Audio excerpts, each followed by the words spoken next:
Hello students, कैसे हैं आप लोग। आई होप आप सभी अच्छे होंगे। मेरा नाम है फैजान खान और मैं आप सभी का स्वागत करता हूं फैजान एजुकेशन स्टेशन में, जिसमें आज हम लोग करने वाले हैं क्लास 9th एनसीईआरटी मैथ का चैप्टर 7 यानी कि अपना ट्रायंगल्स को।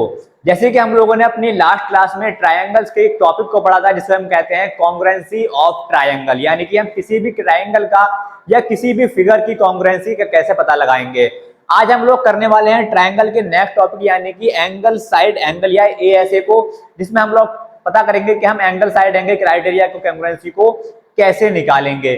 चलिए आइए शुरू करते हैं। तो हमारे पास चैप्टर 7 ट्रायंगल की थ्योरम नंबर 1 है जो एंगल साइड एंगल क्राइटेरिया के बारे में है। थ्योरम हमारी क्या बोलती है, हमारी बोलती है कि if two angles and the included side of one triangle are equal to the corresponding two angles and the included side of the other triangle then the two triangles are congruent. यानी कि हमें बताना है कि हमारे पास क्या है, angle side angle. हमारे पास क्या होता है, एंगल साइड एंगल की कॉन्ग्रुएंसी हमारा क्राइटेरिया है, वो हमें प्रूफ करना है। कैसे कि हमारे पास बीच में जो क्या हो साइड हो और उनके दोनों आसपास क्या हो, दो हमारे पास एंगल्स हो। क्या हो हमारे पास बीच में जो साइड हो वो दोनों आसपास ट्रायंगल क्या हो हमारे पास एंगल हो।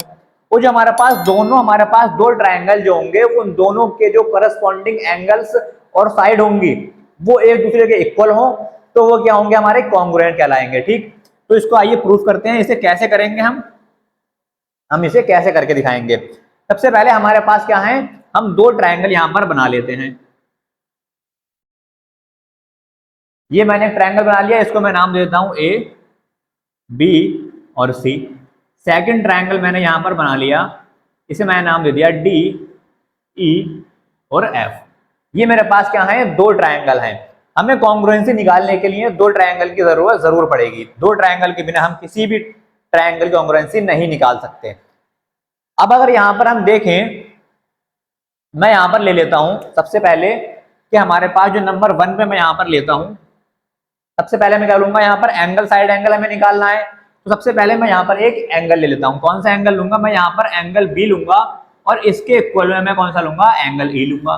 तो यहाँ पर मैं नंबर 1 पे लिखूंगा कि एंगल बी क्या है, इक्वल है किसके, एंगल ई के। ठीक, उसके बाद मेरे को क्या चाहिए, साइड चाहिए। साइड निकालने के लिए मुझे क्या चाहिए, बीच वाली लाइन, दो एंगल और उनके बीच में साइड चाहिए। ऐसा नहीं है अगर मैं यहाँ पर ये वाला एंगल लूं और यहाँ पर मैं कौन सा एंगल लूं, ये वाला एंगल लूं। ठीक, तो यहाँ पर भी मुझे कौन सा एंगल लेना पड़ेगा, ये वाला एफ एंगल। ठीक, तो दोनों ये क्या होंगे, एक दूसरे के इक्वल होंगे। तो इन दोनों एंगल्स के जो बीच की लाइन होगी वही मुझे लेना पड़ेगी। ऐसा नहीं कि अगर मैंने यहाँ पर एंगल लिया बी और यहाँ पर लिया सी तो मुझे साइड ये वाली लेनी पड़ेगी, नहीं, क्योंकि ये बीच में नहीं है, इसके एंगल ये वाला है ए, ये ए और सी के बीच में है। मुझे कौन सी चाहिए, मुझे चाहिए बी और सी के बीच में जो लाइन हो। तो बी और सी के बीच में कौन सी लाइन है, ये वाली line B C. BC line यहां पर ले लूंगा मैं और बीसी लाइन यहां पर ले लूंगा। तो यहां पर मैं सेकंड नंबर भी लिखूंगा क्या, कि बीसी इक्वल टू बीसी क्या है, ये एक लाइन है यानी कि हमारी साइड है। क्या है हमारे पास, ये साइड है। BC equal to sorry E F, यहां पर क्या आएगा, ई एफ, क्योंकि दूसरे एंगल में हमारे पास जो ट्रायंगल में साइड है वो कौन सी है, ई एफ है। बीसी के इक्वल में कौन सी है यहाँ पर, ई एफ साइड बीसी के इक्वल में है। उसके बाद थर्ड नंबर पे मैं क्या लूंगा, यहाँ पर एक एंगल की मुझे और जरूरत है। अब यहाँ पर मैंने एंगल बी ले लिया तो यहाँ पर मैं कौन सा लूंगा, एंगल सी लूंगा। और एंगल सी के करस्पॉन्डिंग कौन सा इक्वल में है, एंगल एफ। कौन सा है, एंगल एफ। ठीक, तो यहाँ पर मेरे पास क्या आ गया, जो मेरे पास एंगल बी और एंगल सी आया उसके बीच में कौन सी साइड आई, मेरे पास बीसी आई। यानी कि एंगल बी और एंगल सी की साइड में कौन सी आई, बीच में सी, बीसी लाइन आई। और वहां पर यही बोल रहा है कि दो एंगल्स के बीच में इंक्लूडेड साइड हो। एक ट्रायंगल की दो एंगल्स के बीच में इंक्लूडेड साइड हो, आसपास नहीं हो जाइए, दोनों एंगल्स के बीच में जो साइड आएगी वही हमारी कौन सी होगी, फिर एंगल साइड एंगल। तो हमारा ये कौन सा हो गया, एंगल हो गया, ये मेरे पास साइड हो गया और ये मेरे पास क्या हो गया, एंगल हो गया। यानी कौन से क्राइटेरिया बन गया मेरा, A S A, angle side angle criteria मेरा ये बन गया। अब यहाँ पर एंगल साइड एंगल क्राइटेरिया से मैं यहाँ पर लिख सकता हूँ बाई ए एस ए। क्या लिखूंगा मैं, अब मेरे दोनों करस्पॉन्डिंग एंगल्स और उनके साइड यहाँ इक्वल है दूसरे के ट्रायंगल में। जब दोनों इक्वल है तो मेरे पास क्या हो जाएगा, ये कॉन्ग्रुएंट हो जाएगा। तो मेरे पास जो ट्रायंगल एबीसी है, वो किसके कॉन्ग्रुएंट होगा? कॉन्ग्रुएंट होगा वो किसके? ट्रायंगल DEF के। ठीक, एंगल साइड एंगल से मैं यहां पर कह सकता हूं कि मेरे पास जो ट्रायंगल ABC है ये वाला, वो किसके कॉन्ग्रुएंट होगा? वो DEF के क्या होगा? कॉन्ग्रुएंट होगा। ये मैं कह सकता हूं। क्यों? क्योंकि मेरे पास एक एंगल मेरे पास इक्वल आ गया, मेरे पास एक साइड इक्वल आ गई, और इन दोनों साइड इन दोनों एंगल्स के बीच में मेरे पास क्या है? ये वाली साइड क्या है? ये इक्वल आई, यानी कि दोनों के बीच में इंक्लूडेड है ये साइड हमारे पास। तो ये किसे फॉलो करती है? ये एंगल साइड एंगल क्राइटेरिया को फॉलो करती है। तो उसी के आधार पर मैं कह सकता हूं कि ट्रायंगल ABC और ट्रायंगल DEF क्या है? एक दूसरे के कॉन्ग्रुएंट हैं। अब यहां पर अगर मैं CPCD लगाऊं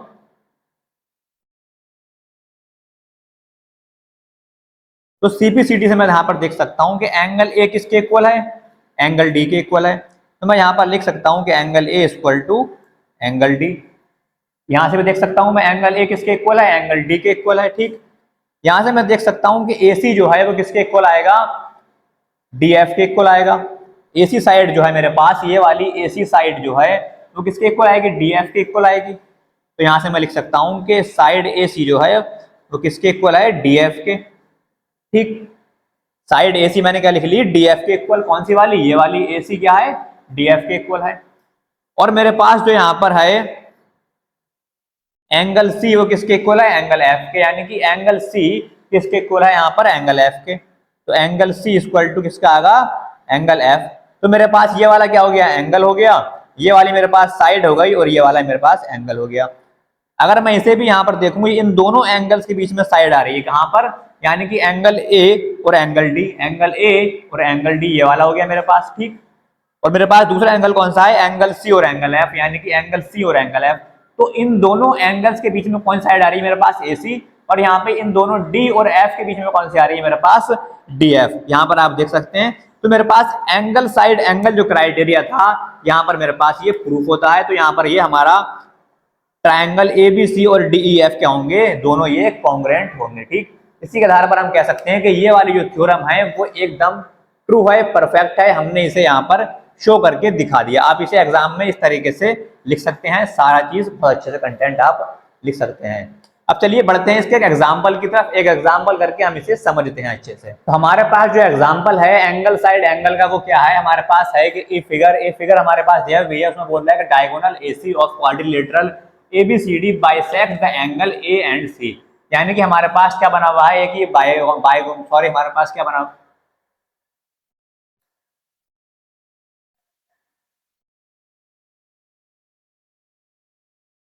तो हमारे पास जो एग्जांपल यहाँ पर दिया हुआ है एंगल साइड एंगल के बेसिस पे, वो हमारे पास क्या दिया है? कि in figure diagonal AC of quadrilateral ABCD bisect the angle A and C। हमारे पास क्या है कि ये ABCD क्वाड्रिलेटरल दिया हुआ है, जिसमें क्या है? A और C बाइसेक्ट कर रहे हैं इन दोनों को। ठीक, तो हमें यहाँ पर क्या प्रूफ करना है? कि AB इक्वल टू AD और CB equal to CD। AB क्या है? AD के इक्वल है, और हमारे पास CB क्या है? CD के इक्वल है। ये हमें यहाँ पर प्रूफ करना है। चलिए आइए इसे प्रूफ कैसे करेंगे। सबसे पहले हमारे पास जो गिवन है वो हम यहाँ पर लिख लेते हैं। ठीक, तो हमारे पास यहाँ पर गिवन क्या है हम वो लिख लेंगे। कैसे लिखेंगे? इसमें तो हमें क्या महारत हासिल है, ये चीज में तो हमें महारत हासिल हो गई है। ठीक, तो गिवन में हमारे पास क्या क्या है? कि डायगोनल AC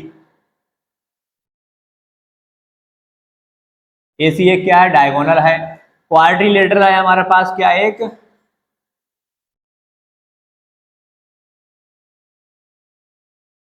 ABCD।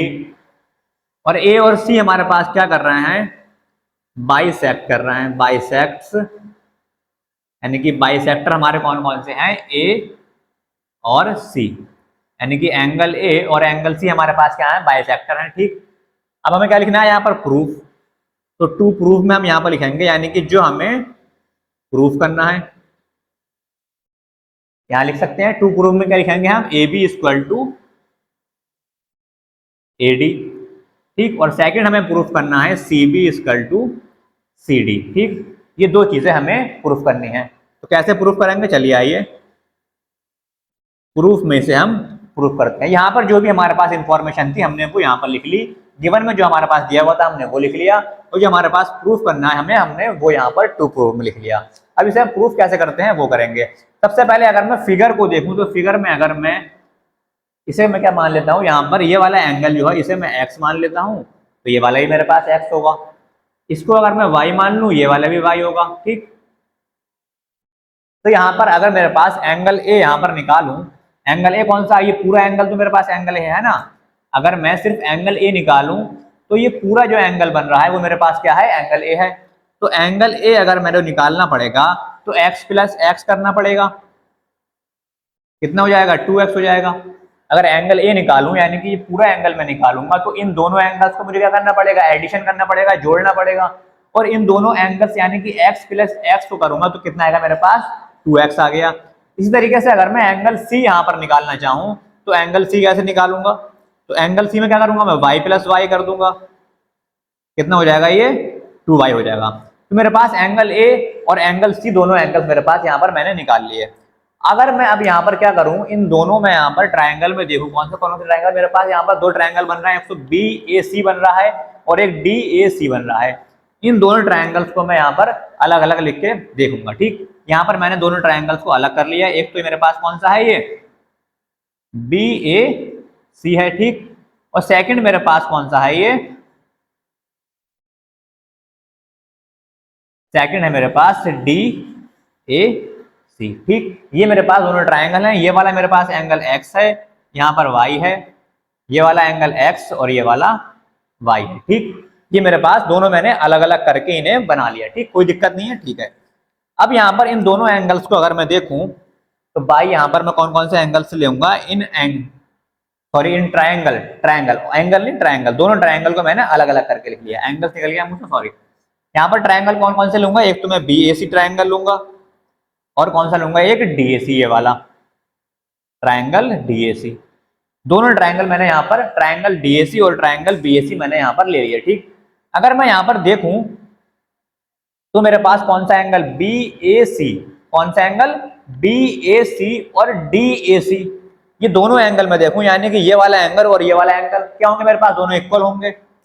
यानी कि ट्रायंगल BAC में मेरे पास और ट्रायंगल DAC में जो एंगल बन रहा है मेरे पास कौन सा, BAC, ये वाला एंगल जो बन रहा है मेरे पास, ये वाला, और DAC दोनों क्या बन रहा है मेरे पास, इक्वल होंगे। इक्वल क्यों होंगे, क्योंकि दोनों एक दूसरे को क्या कर रहे हैं, ये बाइसेक्ट कर रहे हैं। यहाँ पर क्या लगा हुआ है, एक बाइसेक्टर है, एक दूसरे को बाइसेक्ट कर रहे हैं।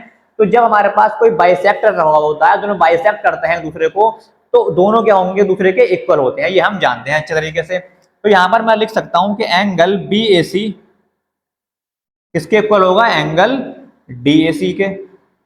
ठीक, यहाँ पर मैंने क्या लिख दिया, एंगल BAC किसके इक्वल होगा, एंगल, और मैं यहाँ पे लिख सकता हूं AC बाइसेक्ट एंगल A। ठीक, AC हमारा क्या कर रहा है, बाइसेक्ट कर रहा है किसे, एंगल A को यहाँ पर। तो मैंने यहाँ पर ये लिख दिया। ठीक, अगर अब मैं यहाँ पर देखूं जो AC लाइन है मेरे पास, इस वाले ट्रायंगल में मेरे पास AC लाइन है और इस वाले ट्रायंगल में मेरे पास AC लाइन है, यानी कि दोनों ट्रायंगल में मेरे पास AC लाइन क्या है, कॉमन दिया हुई है। तो ये दोनों भी मेरे पास क्या होंगे, इक्वल होंगी। तो AC इक्वल टू क्या होगा, AC हो जाएगा। और मैं यहाँ पर लिख सकता हूँ क्या, यहाँ पर कॉमन लाइन, क्या जो जो मैं यहाँ पर लिख रहा हूँ ब्रैकेट में वो लिखना आपको जरूरी होगा, क्योंकि यहाँ पर हमें रीजन देना होगा कि हमने जो यहाँ पर लिखा है वो क्यों लिखा है। तो यहाँ पर AC इक्वल टू AC मैंने क्यों लिखा है, क्योंकि दोनों ट्रायंगल में AC लाइन जो है वो क्या है, कॉमन है। तो कॉमन है, दोनों में इक्वल होगी। ठीक, अब जिस तरीके से मैंने BAC और DAC को देखा, उस तरीके से अगर मैं BCA और DCA को देखूं, कौन सा, BCA और DCA, यानी कि ट्रायंगल जो मेरे पास बना हुआ है उसमें एंगल Y और इसमें भी एंगल Y, दोनों क्या है, एक दूसरे के इक्वल हैं। तो यहां पर मैं एंगल कौन सा लूंगा, BCA, कौन सा लिया मैंने, BCA, किसके इक्वल होगा, DCA के, DCA के इक्वल होगा। क्यों होगा, इसमें भी सेम, कौन सा, AC कर रहा है बाइसेक्ट किसे, यहाँ पर C को, किसे बाइसेक्ट कर रहा है, यहाँ पर हमारे पास AC C को कर रहा है, यहाँ पर A को कर रहा है, यहाँ पर C को कर रहा है बाइसेक्ट। तो यहाँ पर मैं लिख सकता हूँ रीजन कि AC bisect angle C, angle C को हमारा क्या कर रहा है, AC बाइसेक्ट कर रहा है। अच्छा, अब अगर हम इसे ध्यान से देखें तो मेरे पास angle BAC equal to angle DAC, ये मेरे पास क्या हो गया, एंगल हो गया। AC इक्वल टू AC क्या हो गया, मेरे पास साइड हो गई एक, और BC और DCA मेरे पास क्या हो गया, एंगल हो गया। तो मेरे पास कौन सा क्राइटेरिया यहाँ पर लग गया, एंगल साइड एंगल क्राइटेरिया यहाँ पर मैंने यूज कर लिया। ठीक, अब एंगल साइड एंगल से यहां पर मैं कह सकता हूं बाई एंगल साइड एंगल, मेरे पास क्या होंगे, ये दोनों एक दूसरे के क्या होंगे, ये कॉन्ग्रुएंट होंगे। क्या होंगे मेरे पास, दोनों एक दूसरे के कॉन्ग्रुएंट होंगे। तो यहां पर मैं लिख सकता हूं कि हमारे पास कौन कौन से ट्राइंगल बीएसी और ट्राइंगल डीएसी क्या है, एक दूसरे के कॉन्ग्रुएंट हैं। तो ट्राइंगल बीएसी क्या होगा, कॉन्ग्रुएंट होगा किसके, ट्राइंगल डीएसी के। ठीक, लेकिन हमें ये चीज प्रूफ नहीं करनी थी, हमें क्या कॉन्ग्रुएंसी प्रूफ नहीं करनी थी, हमें क्या प्रूफ करना था कि ए बी ए डी के इक्वल है या नहीं है, और सी बी सी डी के इक्वल है या नहीं है। ठीक, तो इसे हम प्रूफ कैसे करेंगे, हमने क्या पढ़ा था, सीपीसीटी हमने पढ़ा था। तो बाई सीपीसीटी हम यहां पर यूज करेंगे सीपीसीटी का। तो मेरे पास यहां पर क्या है, बीएसी, ट्राइंगल बीएसी इक्वल टू ट्राइंगल डीएसी। इन दोनों ट्राइंगल में मैं सीपीसीटी का यूज करूंगा, यानी कि करस्पॉन्डिंग हमारे पास जो भी पार्ट्स हैं उनका यूज मैं करूंगा। हमारे पास कौन सा है, हमें क्या करना है, A B equal to A B, A B equal to A D. तो अगर मैं इधर से देखूं, इस साइड को चलूं तो ए बी आ रहा है, और इधर से इस साइड को चलूं तो क्या आ रहा है, ए डी आ रहा है। तो सीपीसीटी के अगर मैं रूल फॉलो करूं तो यहाँ पर क्या होगा, A B equal to A D हो जाएगा सीपीसीटी से। ठीक, हमें सेकंड प्रूफ करना है C B equal to C D, C B यानी कि लास्ट और फर्स्ट, इधर भी देखूं मैं अगर तो लास्ट और फर्स्ट। ठीक, तो ये भी मेरे पास प्रूफ हो रहा है। तो यहां पर मैं लिख सकता हूं C B equal to C D. तो सीपीसीटी से हमने सबसे पहले क्या करा, हमने इसकी कॉन्ग्रुएंसी को निकाला। अगर कॉन्ग्रुएंट है तो हम क्या कर सकते हैं, वहां पर सीपीसीटी का यूज कर सकते हैं। अगर कॉन्ग्रुएंट नहीं होते तो हम यहाँ पर सीपीसीटी का प्रयोग नहीं करते। इसलिए हमने सबसे पहले क्या निकाला, हमने देखा कि ये दोनों ट्रायंगल एक दूसरे के कॉन्ग्रुएंट हैं या नहीं है। अगर हमारे पास कॉन्ग्रुएंट आ गया तो हमने सीपीसीटी का यूज करा, और सीपीसीटी से हमने देख लिया कि ए बी जो है वो ए डी के इक्वल है, और सी बी हमारा क्या है, सी डी के इक्वल है। हमारे पास दोनों चीजें इक्वल आ गई, हमारे पास प्रूफ हो गया, और हम यहाँ पर लिख सकते हैं कि हैंस प्रूव्ड। तो आई होप आपको ये क्वेश्चन यानी कि एग्जाम्पल समझ में आ गया होगा, और जो मैंने इसका कॉन्सेप्ट समझाया, इसका मेथड समझाया, पहले एंगल साइड एंगल का रूल जो समझाया मैंने आपको, क्राइटेरिया समझाया, वो भी आपको अच्छे से समझ में आया होगा। तो अगर क्लास आपको अच्छी लगी, समझ में आई, तो हमारे वीडियो को लाइक करें, दोस्तों के साथ शेयर करें, और हमारे चैनल को सब्सक्राइब करें। अगर आपने इससे पहले की वीडियो नहीं देखनी है तो उसका लिंक मैंने डिस्क्रिप्शन में दे दिया है, आप प्लेलिस्ट से जाकर वहां से एक्सेस कर सकते हैं, और सारी वीडियोस आप चैप्टर बाय चैप्टर देख सकते हैं। तो मिलते हैं नेक्स्ट वीडियो में, तब तक के लिए thank you so much, have a good day.